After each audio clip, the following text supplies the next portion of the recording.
Magandang umaga po sa ating lahat, mga kapatid. Ayan, salamat po sa inyong magagandang ngiti sa umagang ito. Sige po, ang lahat po ay inaanyahang tumayo.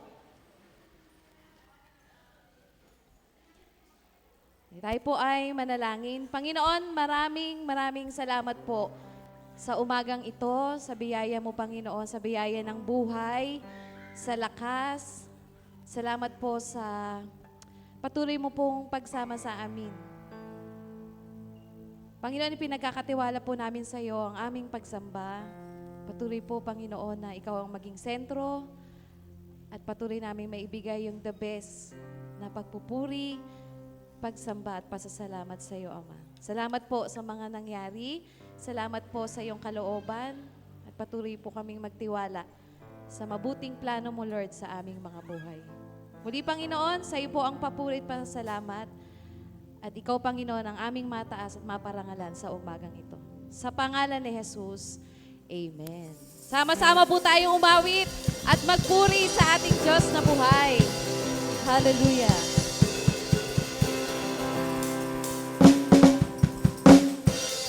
Sige po, sama-sama po tayong umindak at pumalakpak.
Rescued me just a moment there.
joys and perfect peace.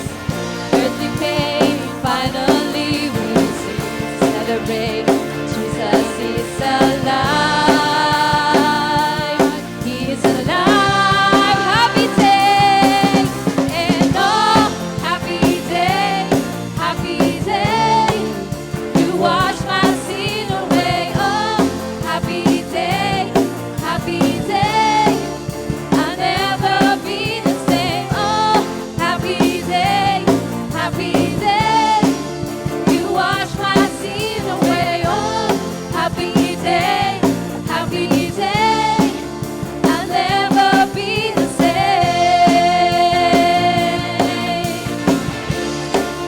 Forever I am changed.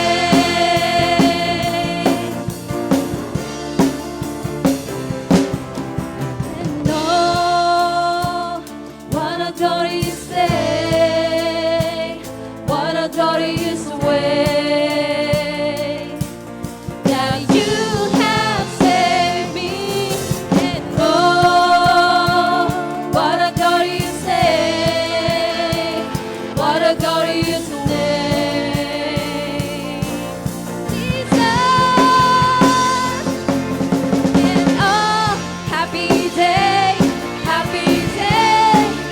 You wash my sin away. Oh, happy day, happy day. I'll never be the same. Oh, happy day, happy day. You wash my sin away. Oh, happy day, happy day. I'll never be the same. Forever I am changed.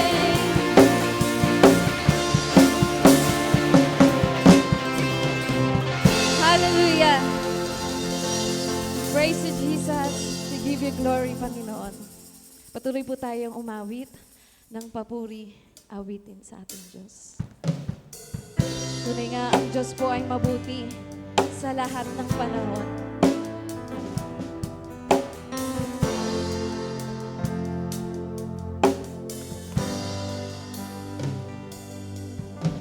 Jesus, kay buti mo. Jesus, kay buti mo.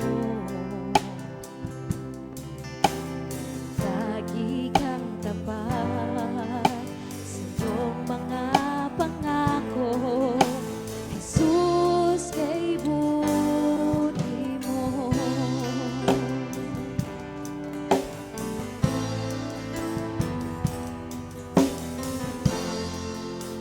Jesus, kay buti mo. Jesus, kay buti mo. Jesus, kay buti mo.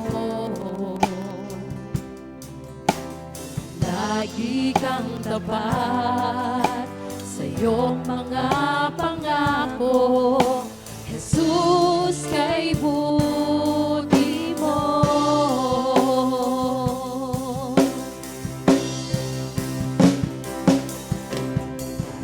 Kay sarap damhin ang pag-ibig mo, kay sarap mamalagi sa presensya mo.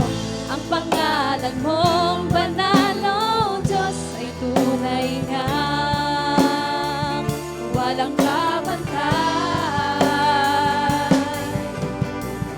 Kabutihan mo'y di nagbabago, damang-dama ng puso ko. Ang pangalan mong banal, oh Diyos, ay tunay ngang walang kapantay. Kay buhay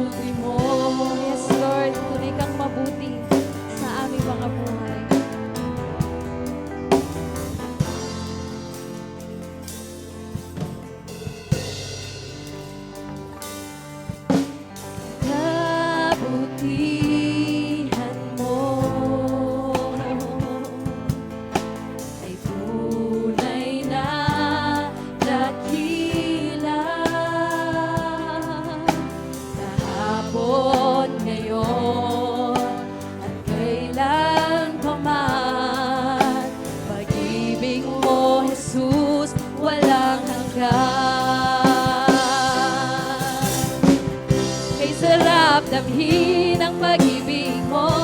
Kay sarap mamalagi sa presensya mo. Ang pangalan mong panalo, Diyos ay tunay ngang walang kapantay. Kabutihan mo'y di nagbabago, damang-dama ng puso ko. Ang pangalan mong panalo, Diyos ay tunay ngang walang kapantay.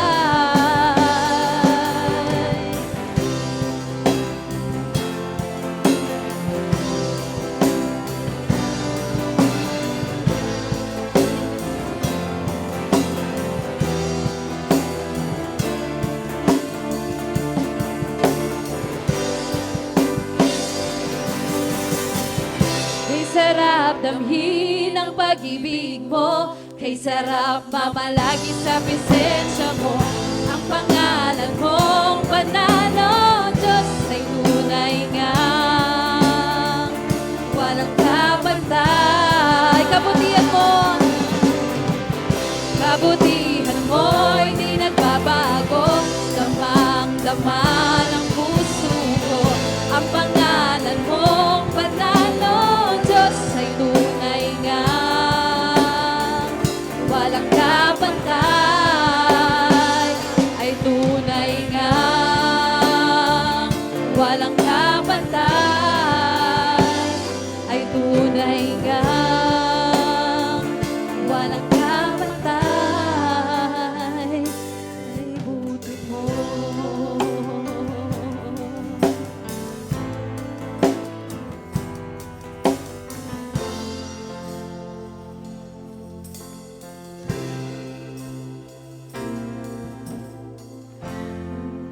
Kabutihan ang nais mo,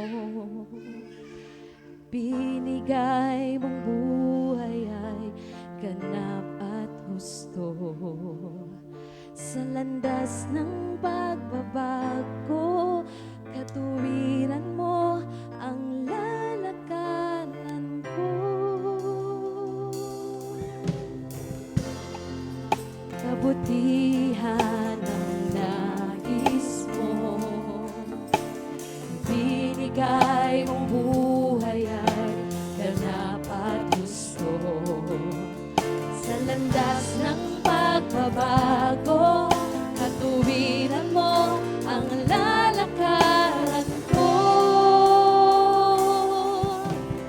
Diyos, ang kabutihan mo ay magpakailanman.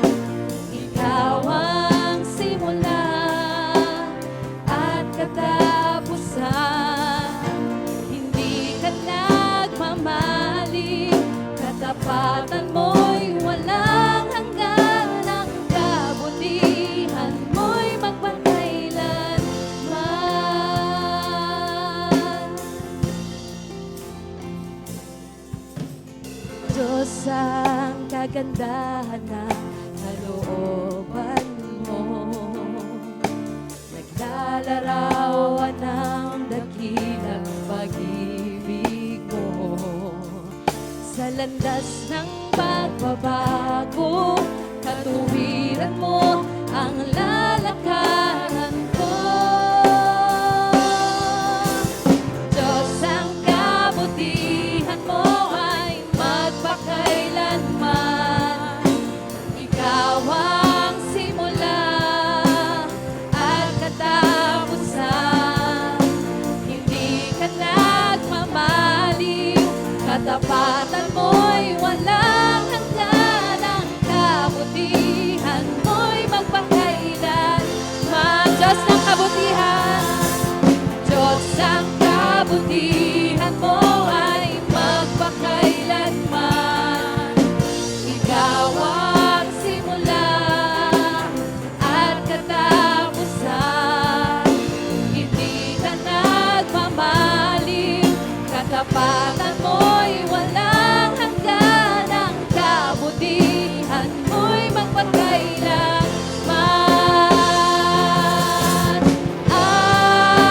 Hallelujah, hallelujah.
tunay kang mabuti at tapat at ang kabutihan mo, Panginoon, ay magpakailanman. Tunay nga hindi ka nagbabago, hindi ka nagkukulang, Panginoon, sa iyong mga anak. At salamat po, Panginoon, dahil sa iyo namin ibinabalik lahat ng papuri, lahat ng pasasalamat, Panginoon. Purihin ka, Ama, sa pangalan ni Jesus. Amen.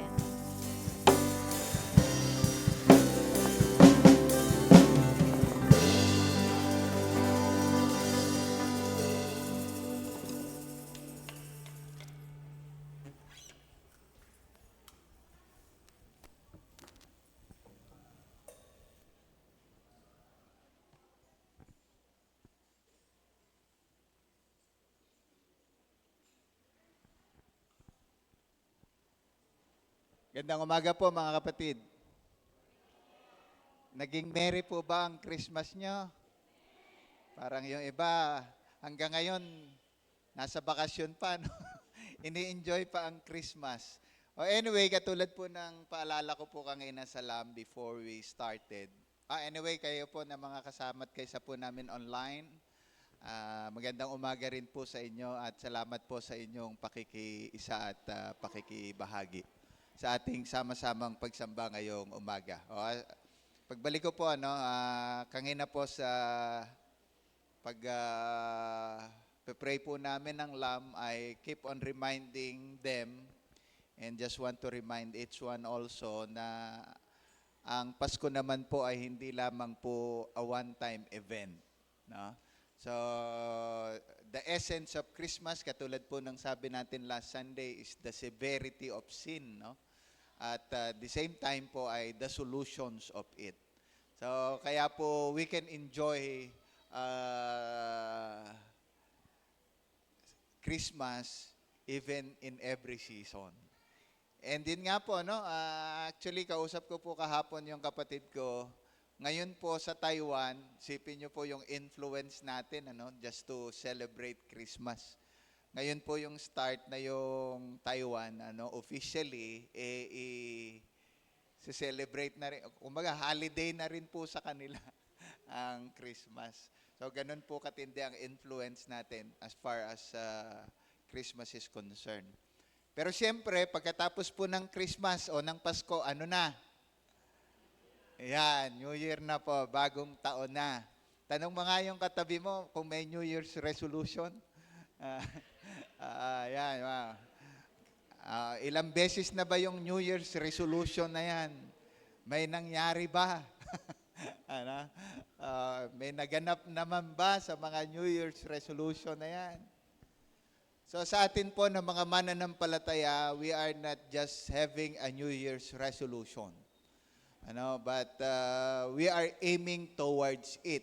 At in preparation po and in facing 2026, magkakaroon po tayo ng serye ng pag-aaral.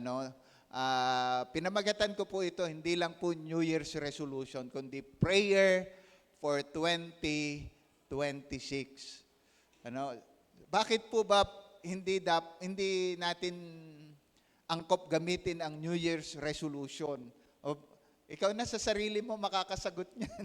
Ilan na bang New Year's resolution ang ginawa mo? Ang tanong, after a while, may nangyari ba? May naganap ba? So, sa halip na, bakit? Kasi ang New Year's resolutions parang decision natin yan eh. But this time, ang gagawin po natin, prayer. Why prayer? It must be a partnership between us and God. Sa palagay nyo, mas magiging effective kaya yon? Yes, definitely. Why?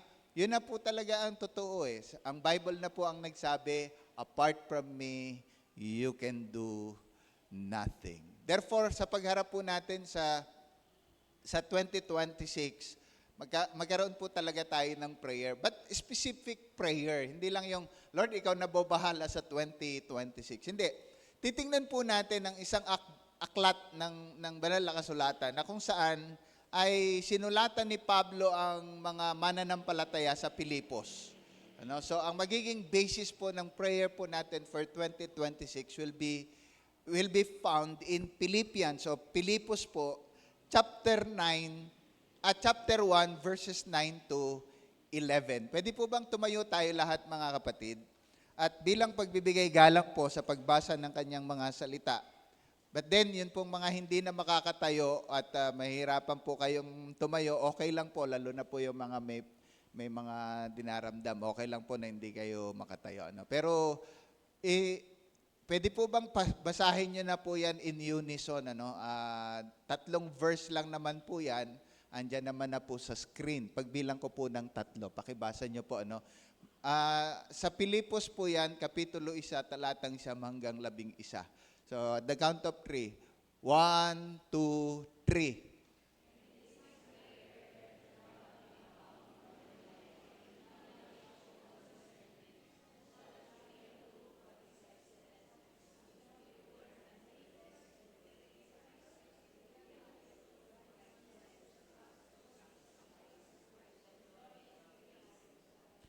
Yan. So, pinagpala po tayo ng Diyos sa pagkabasa ng kanyang mga salita. No? Saglit po tayong manalangin.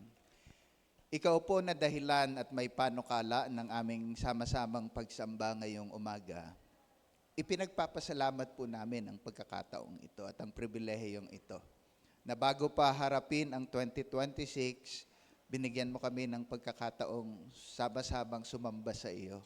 At sa pagkakataong ito, sasamba kami sa magitan po ng pag-aaral ng iyong mga salita. Ang palagi naman po naming panalangin, hindi lamang po namin mapakinggan ang aming tainga, kundi payagan mo pong manuot sa pagkatao ng bawat isa at magkaroon po talaga ng impact sa buhay namin. All the more nga po, as we preparing ourselves facing 2026. Payagan mo pong ang banal na spirito ang talagang mangusap, magpakahayag, sa aming buhay at sa aming kalagitnaan as an individual and of course as a family of IRM Ministries F1. Lolatiin mo po ang iyong pangalan sa aming kalagitnaan samantalang sumasamba po kami sa iyo sa magitan po ng pag-aaral ng iyong mga salita. Purihin ka po aming Ama sa pangalan po ng aming Panginoong Hesus. Amen. Pwede na po kayo maupo mga kapatid. Sa pagkakataong ito, gusto po nating muli ay bigyan o iangkla ang ating taong 2026 sa liwanag at sa katotohanan ng salita ng Diyos. Hindi ho natin po pwedeng iasa sa sarili natin ang pagharap po natin sa panibagong taon. Hindi ho po pwedeng walang pundasyon ang buhay po natin sa taong 2026. Or else, ang tawag po ng iba, sira-sira.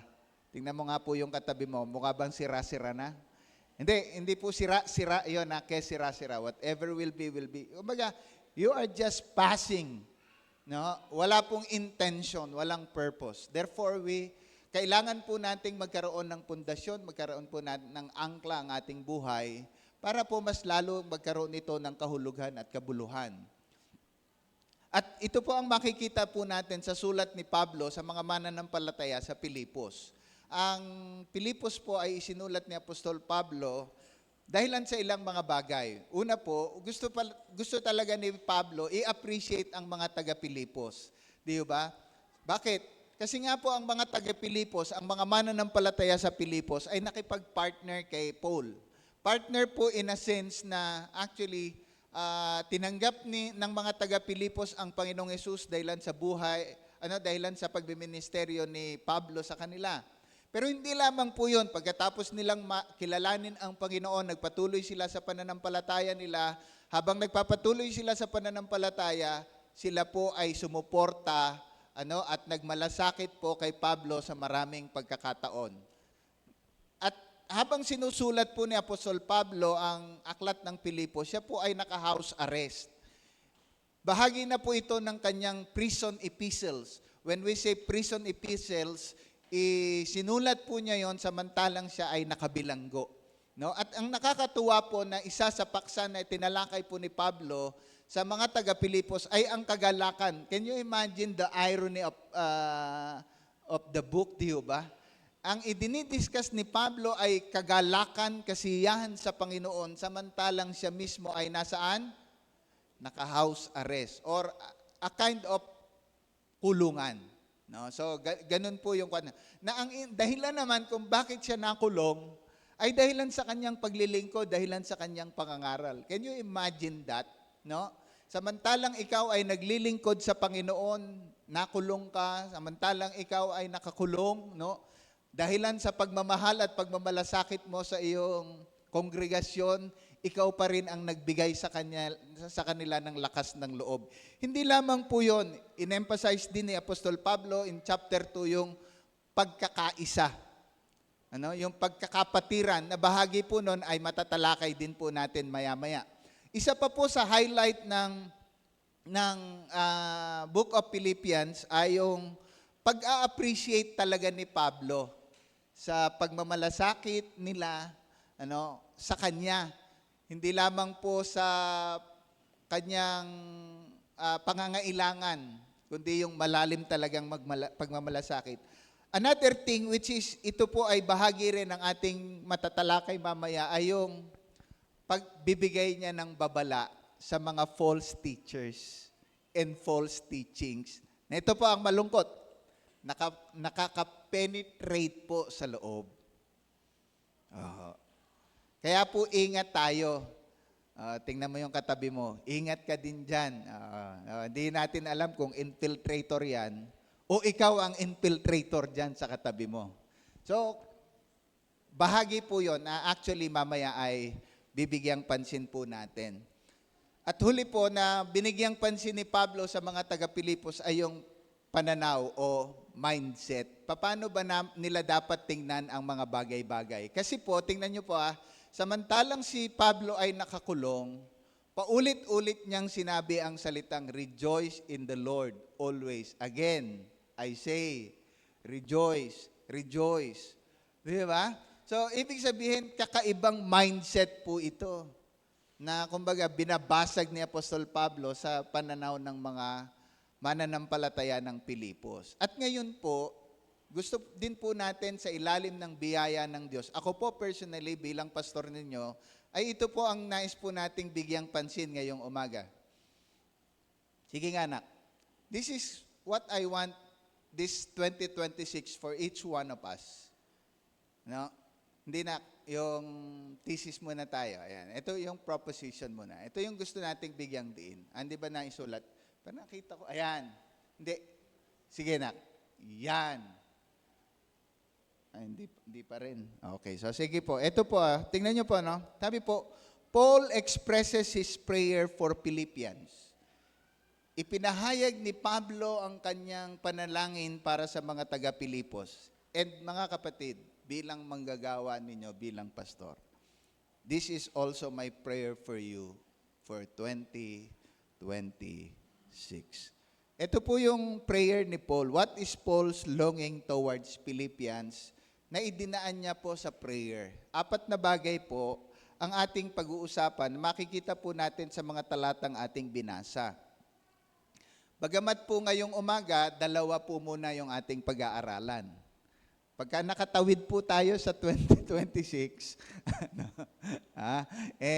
pag-aaralan uli natin yung 2 remaining na prayer po ni Paul para sa 2026. 4 po yan na prayer ni Paul para po sa mga taga-Pilipos na kumbaga in our context, this is my prayer for each one of you for 2026. 4 po yun. Una, sabi po ni Paul longings for Philippians that he expresses through his prayer is, number 1, that they abound in love. Pangalawa po, that they increased in discernment. Pangatlo po, that they keep pure and blameless. And pang-apat po, at the end, sa next week nga po pag-aaralan natin ay by becoming like Christ. So pag-aralan po natin yung 2 ngayong umaga. So ang prayer po ni Paul, pagkatapos po niyang i-appreciate ang mga taga-Pilipos, o bago niya i-appreciate actually, in-express po niya ang kanyang pagpapasalamat sa Diyos dahilan sa mga taga-Pilipos. Mababasa niyo po yon sa verse 3 ng chapter 1.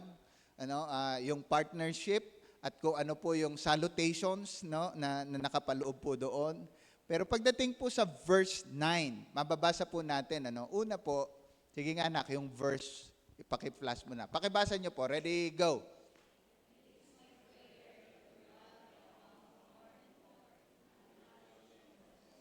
Tingnan nyo po, ano? And it is my prayer. Tingnan nyo po, pero pag binalikan nyo po yung verse 3, I thank God every time I remember you or remembering you in my prayer. So tingnan nyo po, ano? Bakit po ito merong ibinukod pa po ni Pablo, samantalang sa verse 3, in-express na po niya. Sabi po niya, I thank God every time I remember you in my prayer. Pero pagdating po sa verse 9, meron po siyang mga specific item of prayer for the Philippians. And what is that? And it is my prayer. And what is that prayer? Yan, yun yung hihimayin po natin. In this verse, makikita po natin yung dalawang prayer po ni Paul para sa kanila. Ano po yan? Una po sabi, that your love may abound. How? More and more. Tingnan nyo po, ano? Sabi po ng ating pag-aaral, what are Paul's longing for the Philippians? Number one, that they abound in love. Pinag-aralan ko po, what does it mean when we say abound? No? At tingnan po natin, what does it mean when we say abound? Ito po yung mga nahagilap ko pong mga kahulugan ng salitang abound. Ito daw po, pagka sinabing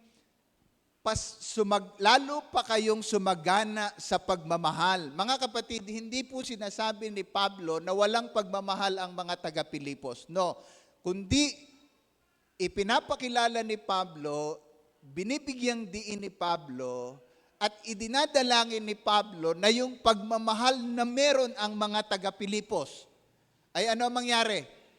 Mas lalo pang sumagana. So, ano daw po ba yung meaning ng word na abound? Ito po yung sinasabi. Number one, sabi po, to be great. So, meron naman na eh. Pero, lalo pa nating palutangin. Lalo pa nating palitawin. Hindi lang po yon. Ito daw po ang meaning ng when we say abound. Actually, marami po yan, pero ilan lang po itong pinili ko. Pagka sinabi daw pong abound is to be over. Anong ibig sabihin ng to be over? Higitan mo pa. Actually, kaya nga po meron din word na to exceed. Yun po yung pang-apat. Pangatlo po yung to overflow. So, yan po yung, yun yung prayer ni Paul, that the love that you have may abound.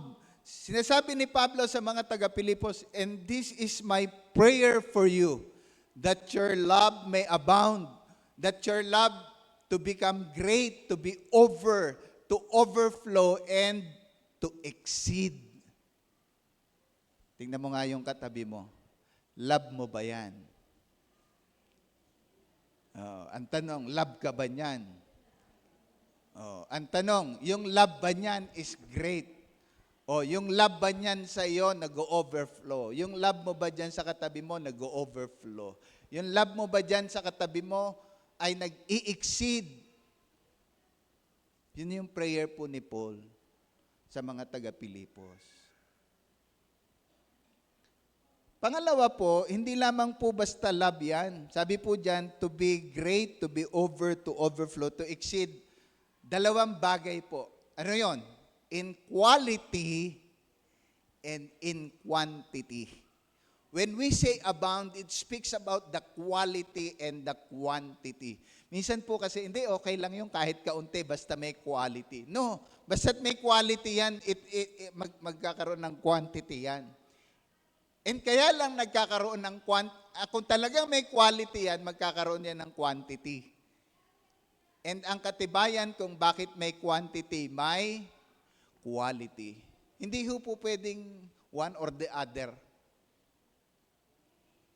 It must be complementing with each other. Kung meron totoong pagmamahal. Sabi ni Paul sa mga taga-Pilipos, I pray, and this is my prayer, mga kapatid. Pero, dapat din po ang pagmamahal may object. Bakit? Tingnan niyo po ang ang Diyos, di ho ba? Hindi naman po niya basta, ay, ang Diyos ay pag-ibig. Tama naman po yun, totoo. Pero ang tanong, sinong mahal ng Diyos? O babalik po tayo sa John 3:16. Anong sabi ng John 3:16? For God so loved who? The world. So may object. Sabi po ni Paul, that your love may abound. To whom? Kanino? Tingnan po natin, Siyempre, ang context po niyan ay to love one another. So meaning, among you, let the love among you abound. Anyway, yung love po pala na ginamit po dyan ay agape. Naintindihan na po natin yung word na love, di ba? Yung love na eros is passionate love, meaning love towards opposite sex. Yung love na phileo is a brotherly, familiar love, So yun po yung kanon. Pero yung ginamit po ni Paul dito is agapaw o agape, meaning unconditional. The love that God granted to us. Yeah? So ito po yung context na sinasabi ni Pablo. Kanino? Sa katabi mo.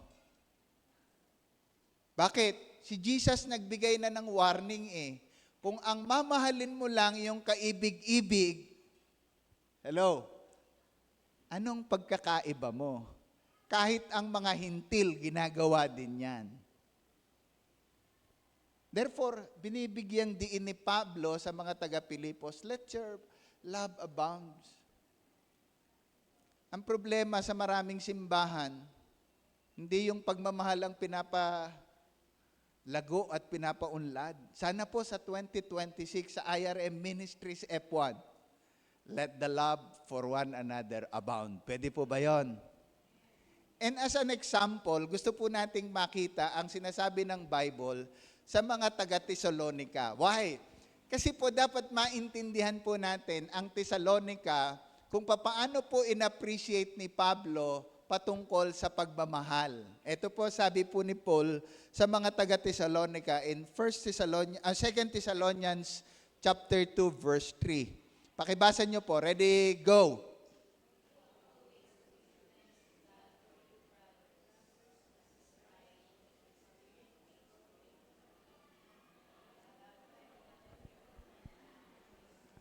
Di ba?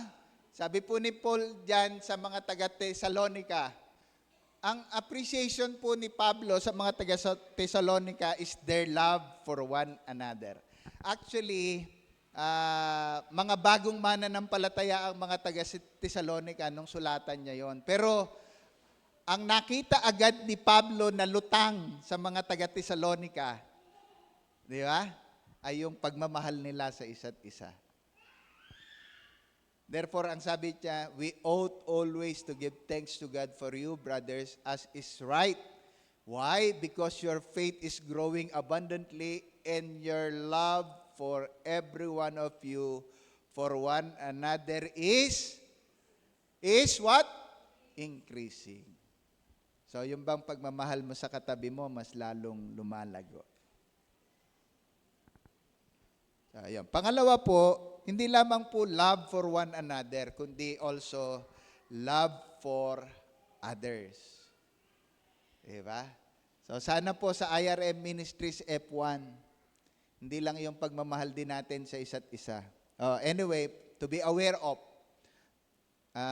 samantalang nagkaroon po ng SWOT analysis ang LCC during our planning, isa po sa na-discuss po namin ay yung halata naman. Nag-agree naman po ang lahat. Pagka daw po may bisita, bahala ka sa buhay mo, bisita ka lang. So sana daw po sa taong 2026, pagka may guest po tayo, di ba? Ma-feel po nila na talagang welcome sila. Pagmamahal po sa iba. Yung pagmamalasakit sa iba. At alam po natin ang ginawa ng Panginoong Hesus. Di ba? Sabi po ng Panginoong Hesus, ako nagutom, di nyo pinakain. Ako nakulong, di nyo dinalaw. Nagkasakit ako, di nyo man lang ako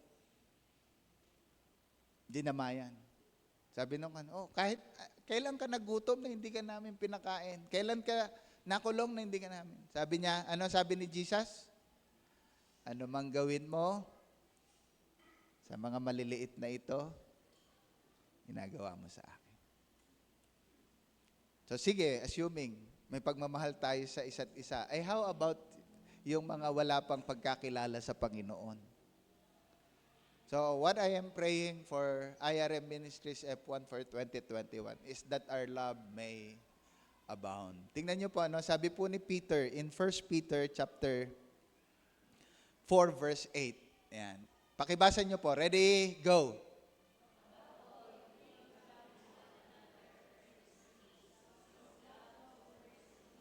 Di ba? So that's the power of love. And tandaan po natin,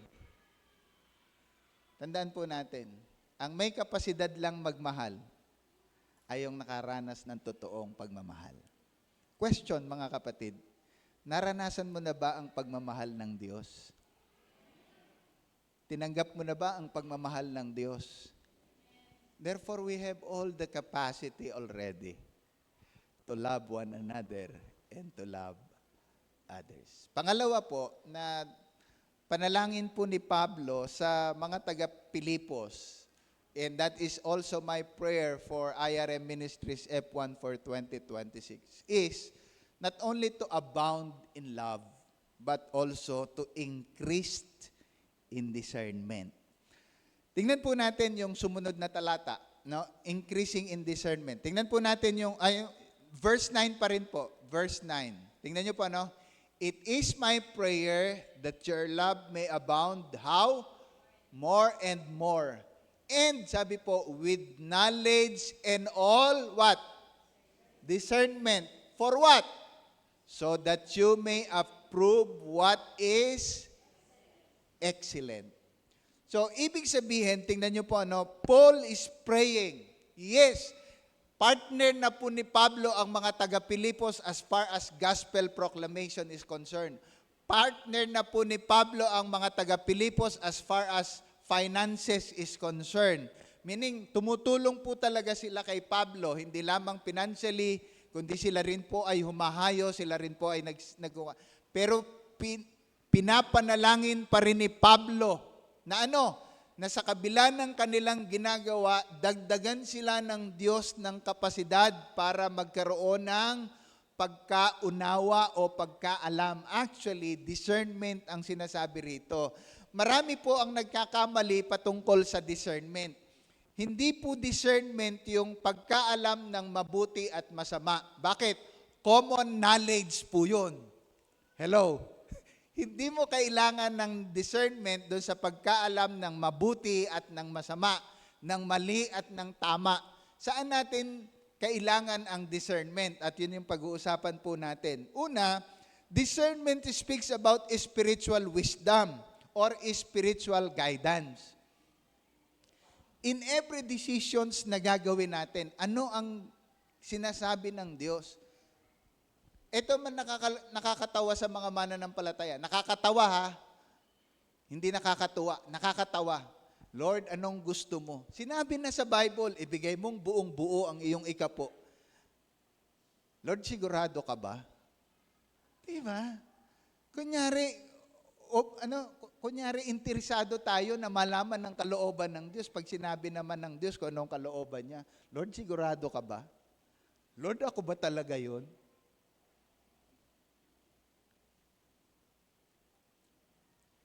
That's why si Paul po, sinasabi po niya sa mga taga-Pilipos, why? Kasi nga po sabi natin kanina, even the Philippians was infiltrated by the false teachings and by the false prophets. Na ano yun? Bahagi po ng false teachings na pumasok sa Pilipos ay yung Judaizers. Ang paniniwala po ng mga Judaizers, okay lang yan na tanggapin mo si Jesus bilang Panginoon na tagapagligtas. Dapat yon. Pero dapat gumawa ka rin. Samahan mo ng gawa. Ang formula ng kanilang kaligtasan, salvation through faith plus works. At maraming ang tawag nila sa sarili nila, mananampalataya, pero ganun pa rin ang paniniwala. Therefore, pumapasok po yung tinatawag na discernment na yun ba talaga ang totoo? Kaya nga nakakalungkot isipin nyo mga leader na sa simbahan, nagpapatawas pa.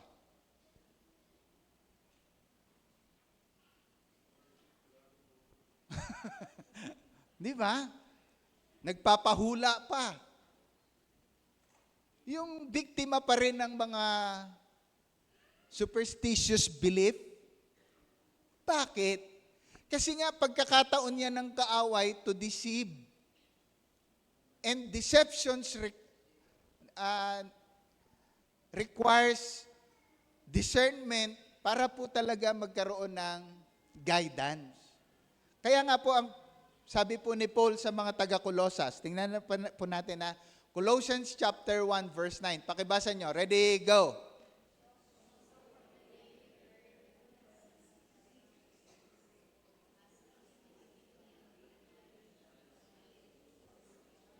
Isa po ito talaga sa binibigyang diin ni Pablo sa mga mananampalataya sa iba't ibang mga dako na magkaroon po talaga sila ng spiritual wisdom, spiritual guidance, which is, di ba? With all due respect, tama lang naman. Hindi ko naman po sinasabing hindi na natin pahalagahan yung mga patay na o yung mga mahal natin sa buhay na wala na. Pero yung magtiri ka pa ng kandila, magpadasal ka pa, for what? Actually, yung mga ganun nga, common knowledge na po dapat yun eh. Ito ang matindi ngayon na kumakalat. Yung tinatawag na super grace. Hindi mo kailangang humingi ng tawad sa Diyos kasi pinatawad ka na ni Kristo. Alam niyo po ba na may mga ganong aral ngayon? Di ba? Oo, kasi pinatawad ka na ni Kristo, hindi mo, kita nyo, hindi natin alam yun, pero minsan nakaka-penetrate po yun sa mga simbahan. That's why discernment is necessary. That leads us sa pangalawang bagay na gusto nating makita. It is the discernment for the knowledge about God and His will. Bakit? Kasi yung iba ginagawa, hindi mo naman dapat paniwalaan ng Bible kasi magkakontra yan eh. O tingnan mo, sabi ni Peter, sabi ni James, by works. Sabi ni Paul, by grace. Baligtad pala, no? Si James by works. Si Paul by grace. O kita mo, hindi, magkaiba po kasi ng context yung sinasabi nila. Ang pinapakita po ni James is yung pananampalataya mo, dapat ang katibayan niyan, mabuting gawa. Ang sinasabi naman ni Paul, walang kwenta ang mabuting gawa mo kung hindi dahilan sa biyaya ng Diyos. Pero lahat yon si Kristo ang sentro. Another thing. Sa pagharap mo, sa naranasan mo sa 2025, ano ang personal mong karanasan na mas lalo mong nakilala ang Diyos? Especially sa mga struggles, sa mga difficulties, sa mga challenges na kinaharap mo. Dapat, mga kapatid, sa mga ganong pagkakataon, mas nakikilala natin ang Diyos. At, ito po, mas lalo nating makikilala ang Diyos, mas lalago ang discernment natin pag nagbabasa po tayo ng Bible.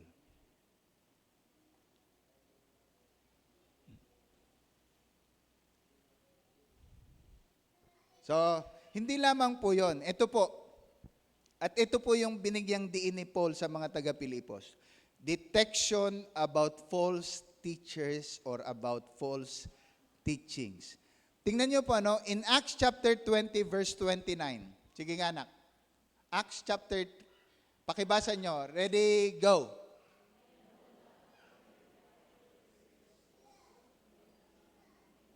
Di ba? Sabi po ni Paul, alam ko, pag alis ko, may mga lobo, wolves, na maninila. And he speaks about false teachings and false teachers.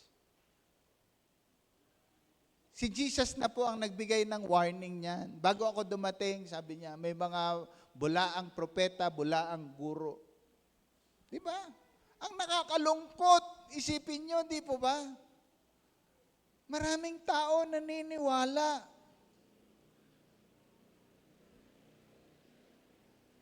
Di ba? Yung magkukuha ka ng permit para makarating ka sa langit.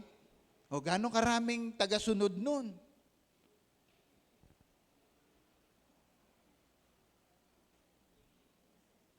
He proclaimed himself as the appointed Son of God. Pero hindi mo matatawaran, ang daming follower.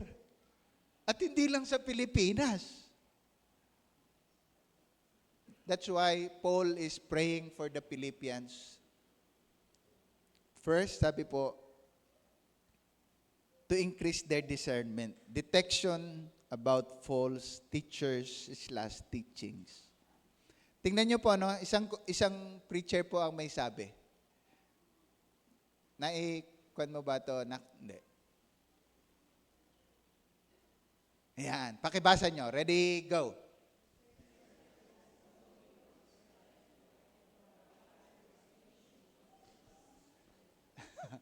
Ito gamit ng discernment, mga kapatid.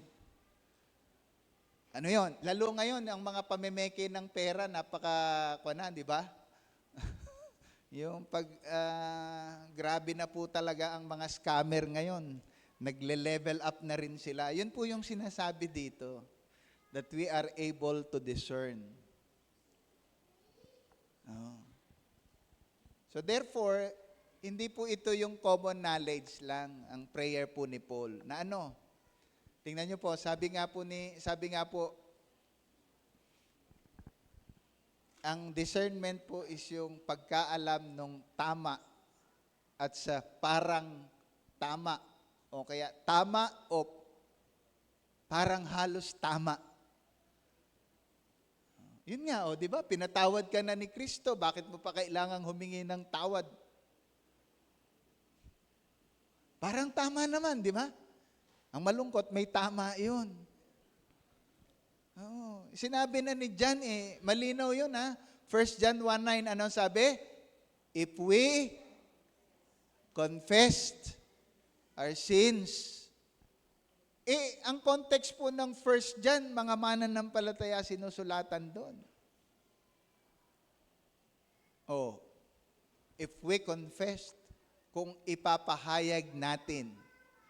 Sinabi po ni James, diba? Aminin ninyo ang kasalanan ninyo, kangino? Sa isa't isa, upang kayo ay mapatawad at sa gayon, kayo'y gumaling sa inyong karamdaman. Tapos sasabihin nung, pinatawad ka na ni Kristo. May Kristo rin sila. That's why, sabi po ni Paul sa mga taga-Pilipos, I am praying. Apat na bagay, pero 2 bagay po yung pinag-aaralan natin ngayon. That you abound in love. That you increase in discernment. And next Sunday po pag-aaralan natin. That you are keeping pure and blameless and becoming like Christ. Mga kapatid, tandaan natin, we cannot abound in love. Tandaan natin, we cannot increase in discernment. We cannot keep ourselves pure and blameless. We cannot becoming like Christ if Christ is not yet the Lord of your life. Ulitin ko po You cannot abound in love. You cannot increase in discernment. You cannot keep yourself pure and blameless. You will not become like Christ unless and until Christ is the Lord of your life. Why? Hindi po natin kaya yon sa sarili natin. That's why kailangan po natin ng partnership. Kailangan natin ng biyaya ng Diyos. Ang tanong, si Kristo na ba talaga ang Panginoon ng buhay mo? At kung si Kristo na talaga ang Panginoon ng buhay mo, this is my prayer for you for 2026. That you abound in love, that you increase in discernment, that you keep yourself pure and blameless, that we are becoming more like Christ. Maligayang bagong taon po at masaganang buhay ang maranasan ng bawat isa sa inyo.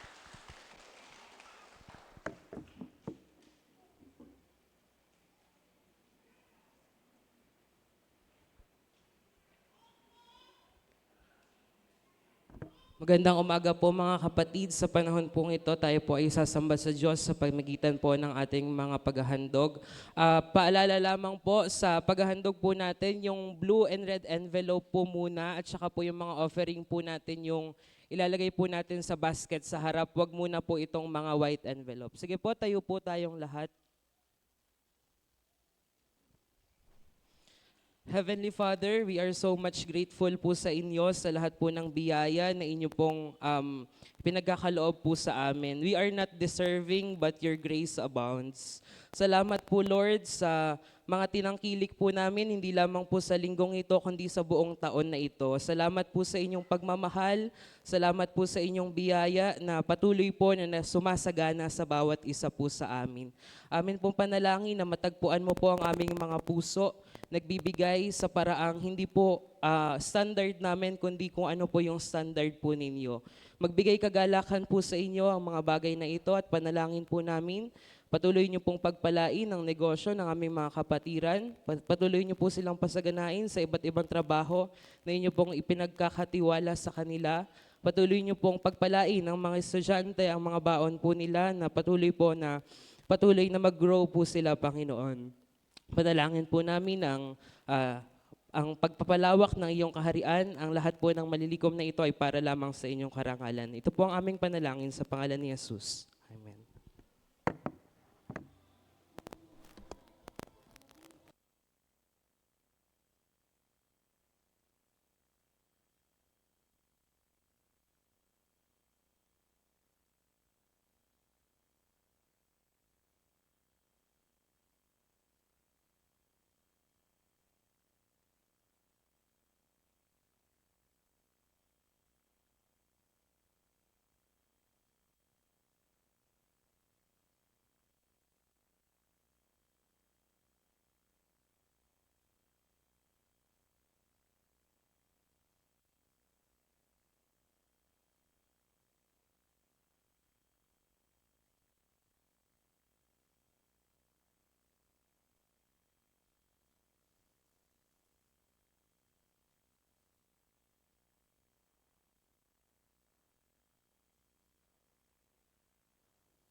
pag-asa ng aking puso kay Jesus sa kapagligtas. Siyang munting tinig, tunog ng pag-ibig, siyang dumating. Sabay-sabay awitin, ang hari ay dumating, dinggin ang awit ng langit. Gloria sa kataas-taasan, kapayapaan, ang pag-asa ng sanlibutan ay isinilang. Gloria sa kataas-taasan, kapayapaan, ang pag-asa ng sanlibutan ay isinilang.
Kapayapaan, ang pag-asa ng sanlibutan ay isinilang. Gloria sa kataas-taasan, kapayapaan, ang pag-asa ng sanlibutan ay isinilang.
Ayan, good morning po ulit mga kapatid. So ngayon po, dahil birthday ni Jesus, dadako po tayo sa birthday gift for Jesus. So, sama-sama po nating dalhin ng ating mga birthday gift to Jesus at ilagay po natin dito sa basket sa harap.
Sige po, tayo po tayo lahat mga kapatid para sa ating pastoral prayer.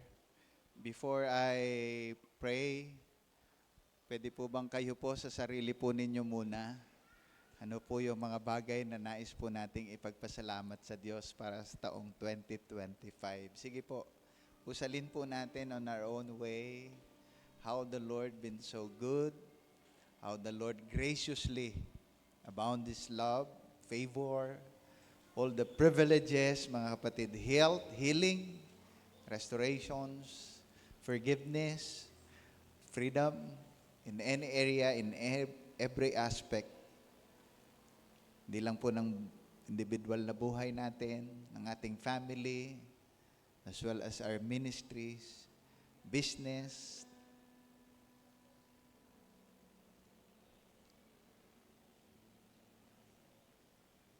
You deserve all the glory, Lord God. We thank you so much. We appreciate you for everything. Kahit po dun sa mga bagay na hindi po namin gusto na mga nangyari, naranasan po ng bawat isa. Na ginawa mo po upang ipakilala, ipakita na sa panahon ng mga kahinaan, sagana ang iyong biyaya. Sa panahon ng mga pagkukulang, andun po ang iyong kaparaanan. Salamat din po sa iba't ibang mga opportunity, mga promotions, development, increase, growth. We appreciate you, Lord, for everything. Maraming salamat. Ulit-ulit naming sinasabi, words, poems, songs, expressions are not enough. Pero from the bottom of our heart, tanggapin mo po ang nagkakaisa. Sama-sama. Pagpupuri, pagpapasalamat, pagkilala, at pagtanaw ng utang na loob sa iyo. Kasama pa rin po yung mga kapatid naming sumapit sa kanilang kaarawan, sumapit sa kanilang anibersaryo. Mga kapatid po namin na pinagaling sa sakit at karamdaman, iningatan sa mga paglalakbay, pinagpala ang mga kabuhayan, at iba't ibang mga bagay, solusyon sa mga suliranin. Maraming salamat po. Kalaki po nito aming Diyos. Yung nga po, haharap kami sa panibagong taon ng 2026. Ipagsanggalang mo po ang bawat isa sa mga posibilidad ng kapahamakan sa pagdiriwang ng bagong taon. Dalangin din po namin ang mga karamdaman. Pagalingin mo po at maranasan ang iyong biyaya. Dalangin po namin ang iyong patuloy at lubusang paghahari sa buhay namin, sa pamilya namin, sa buong IRM Ministries F1, sa aming barangay, sa aming syudad, sa aming bansa. Pagharian mo po ang lahat ng ito sa taong 2026 at ang kalooban mo lamang po, Ama, kung paano nangyayari sa langit, ganun po mangyari. At katulad din po ng aral na aming pinag-aralan ngayong umaga, tulungan mo po, bumukal sa puso, sa pagkatao ng bawat isa sa amin, ang malalim na pagmamahal na nakaugat lang naman po talaga sa pagmamahal na ikaw po ang una at higit sa lahat nagbigay sa bawat isa sa amin. Tinatalaga po namin sa iyo ang lahat, aming Diyos. Kung may mga pangangailangan man po, dalangin po namin ang iyong pag-abot at ang iyong pagkatagpo. At dalangin po namin sa pagharap namin sa panibagong taon, hindi lang po namin ito ma-enjoy, hindi lamang po namin ito ma-experience, kundi katulad ng sinasabi ng iyong mga salita, mabigyan ka po namin ng karangalan, mabigyan ka po namin ng kaluwalhatian. Sa pangalan po ng aming Panginoong Hesus. Amen.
Opo, Ama, yun po ang likhain mo po sa aming mga puso at pagkatao. Yung malalim na pagsisikap, pagnanasa, ibigay sa iyo sapagkat sa iyo lamang po talaga ang lahat ng karangalan, ang lahat ng kalwalatian, ang lahat ng papuri at pagsamba. Pansamantala po kaming magtatapos sa aming sama-samang pagsamba ngayong umaga. Kami na naririto sa Bulwagan, sila't kaisa po namin online. Laki po ang pakiusap. I-dismiss mo kami ng iyong pagpapala sa pagtataas ng kamay ng iyong anak. Mga kapatid, tanggapin natin ang masaganang habag ng ating Diyos sa mga nasa langit. Ang patuloy na pakikipisan tanglaw kaaliwan ng Diwang Banal. Ang pagliligtas kapangyarihan ng Panginoong Jesucristo sumabawat isa sa inyo ngayon at sa harapin ng inyong buhay kasama ng inyong mga mahal sa buhay. Especially sa pagharap sa taong 2026. Sa pangalan ng Ama, ng Anak at ng Espiritu Santo, tayo pong lahat ay sama-samang magsabi ng Amen at Amen. Magandang umaga po, pagpalain po kayo ng Panginoon. Upo lang po kayo para po sa ilang mga pahayag, pagbati at pagbabalita. Mukhang wala naman po. So, sa mga nasa bakasyon, enjoy po kayo. At sa mga magbabakasyon, ingat po kayo. Alalahanin nyo naman po kami, kumakain din kami ng hamon. Hindi. Anyway, LCC po the continuation ng mga proposals, ng mga planning po natin for 2026. So, January 3. Anong oras po, Nay? Nay, anong oras? Anong oras po? Sige, sa GC na lang po natin ano. Hello, a special announcement lang po. Sa darating po na first Sunday po ng January, magkakaroon po tayo ng registration po ng atin pong mga anak para sa atin pong Sunday school para mas maging maayos po yung atin pong mga listahan. Ano po?